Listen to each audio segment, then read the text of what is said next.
And I just want to say, like, Jake, once upon a time, when I was in a very bad state of mind, said to me something really, really nice, which was, you have something to say. So I was doubting a lot of things, and he said that, and I just really appreciate people who make the space for you to be able to say what you need to say to the world. And that's part of the reason I'm so grateful to just be here and read, because local businesses like Santa Cruz Mountain Brewing are allowing us to keep the arts alive and breathing, and we don't always have opportunities to do that. So thank you very much for that. I also wanted to say thank you to our ancestors for bringing us here, to the ancestors of this place for allowing us to gather here. So it's always an important acknowledgement for me to make at an alehouse or not at an alehouse. So I wanted to just say that. All right, so let's talk trash. Okay, this is my way of introducing my work here. Some people say that trash is the best way to get the dirt on someone. Okay, so things are about to get a little creepy. Don't go rummaging through your girlfriend, boyfriend, whoever's trash to try to find out, the dirt on them just because I said that. But these poems are essentially a result of my own rummaging through garbage. Okay, physical, metaphorical, whatever. They're part of the current project that I'm putting together. I'm trying to put together a collection of poems. So this is how it goes. All right, so the first poems I'm going to read are already kind of out, floating around in the world. So I'll start with those. And the first poem is called This Poem. This poem is trash. It will not rape the earth. It isn't profitable enough to mass produce. But this poem will make love to her, caress her navel with each fingered letter, tongue, erotica in her ear. This poem might even plant a few seeds in her fertile belly, if she consents. This poem is a jewel without the diamond's unbreathable carbon heft.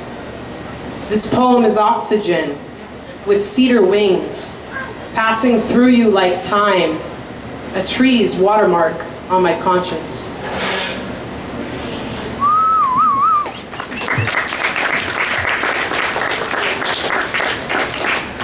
All right, so it's not every day that I get the opportunity to read out of something that's actually been bound like this, so I'm taking the opportunity to do that. And this poem is called First Food.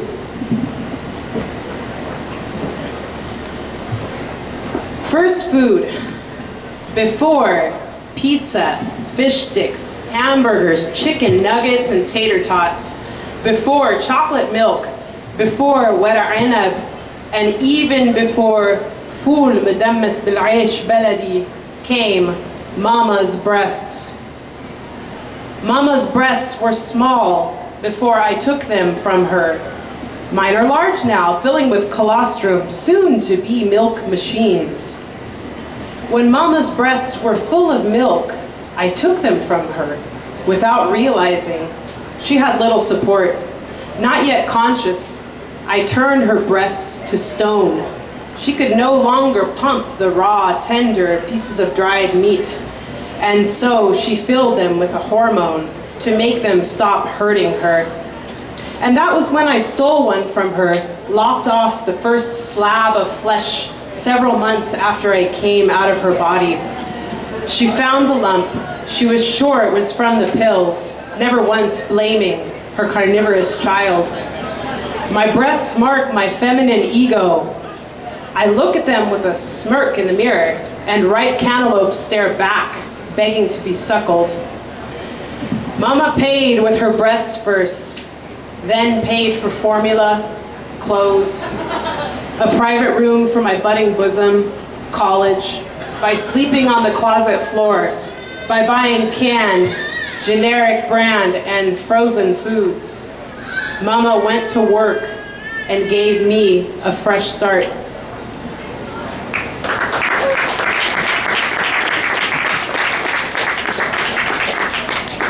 All right, the next one is called First Doll. And this one is dedicated to the Palestinian poet Suhair Hamad, and tonight I'm going to dedicate it to Tala, who's sitting in that chair right there, because it's actually inspired by her. I didn't know what to give my daughter for her first birthday.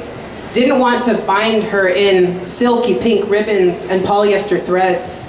Didn't want to smother her with tiny, perky breasts. Squeeze her between impossibly narrow thighs. Smother her beneath a veil of platinum blonde nylon. Didn't want to bury her under PVC, BPA, PCB, mountains of poisonous acronyms. So I sifted through the rubble of my past and future lives and gave birth to her greatest granddaughter. Birthing a doll was backbreaking, each crude, painstaking stitch, born of an unskilled labor of love, little more than child's play. Birthing a doll ran me ragged as I hunched over her raggedy body. Blood shot my eyes as I strained to create another woman like so many worldwide from only thrown out scraps and their own creativity. Stitching together new lives, vibrant, playful, out of nothing. I crafted her one auspicious eve like a witch channeling women everywhere, just like me and not like me at all. The 21st of July, 2014, I crafted her as my heart and ears bled with the news of women, children, and men too, shells strewn across the Gazan shoreline.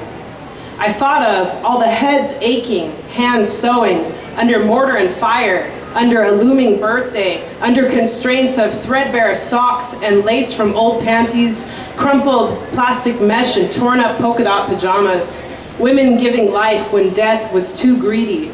For my daughter's first birthday, I made her a rag doll, a survivor, left her face naked, a blank slate upon which to imagine her future, heritage, lineage, daughters, children.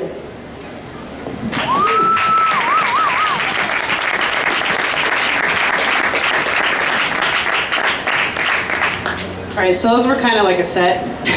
And here's the second set. These are short. And these are kind of new, so they're a little rough around the edges, but I'm all about the don't get it right, get it written. Yeah. Just share it.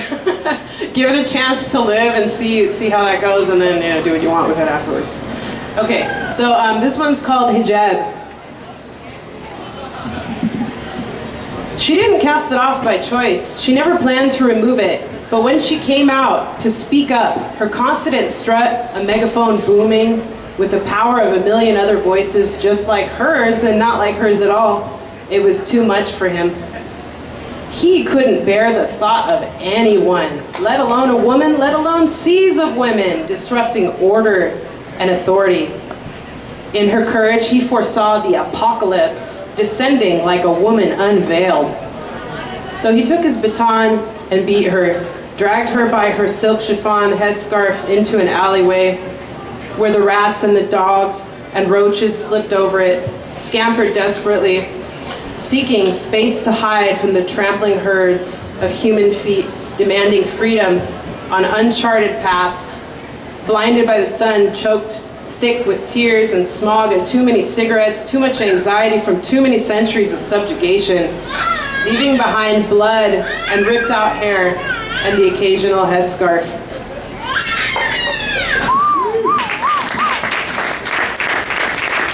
I forgot to actually dedicate that one, but that one is dedicated to the children of January 25th, 2011, the Egyptian Revolution, which a lot of people call like a failed revolution, but they don't see the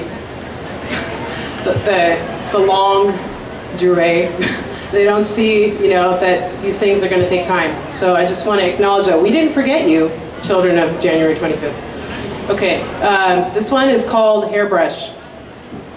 It was supposed to be indestructible, but I broke half its teeth with my iron coils. Revenge for all the tugging and assumptions that I was straight and fine.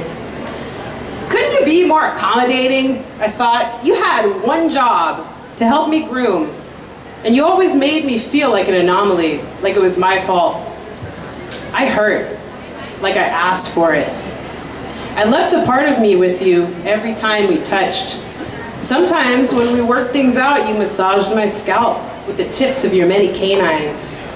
But aren't all canines meant to gnaw and sever? Little machetes whacking Mother Nature's dense jungle? Unruly. So as a token of appreciation, I left a hairball with you over time.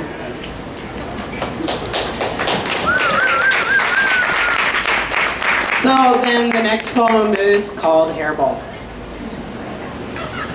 Caught up in the logic of each neat, tidy row, a mess of the unwanted.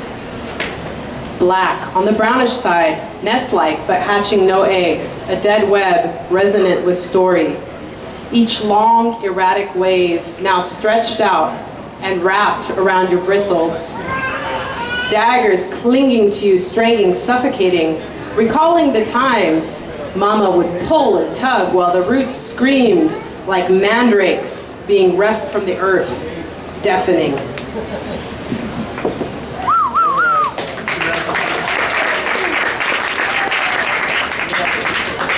All right, so the last poem is called Hair Ties, and there's a little bit of profanity in this one, so I'm not going to say the word because since my children are here, you know, it's one thing when they hear other people say it, but when they hear it from their own parents, it's like, you got to be kind of careful, right? You don't want to model that kind of behavior in front of your children if you can avoid it.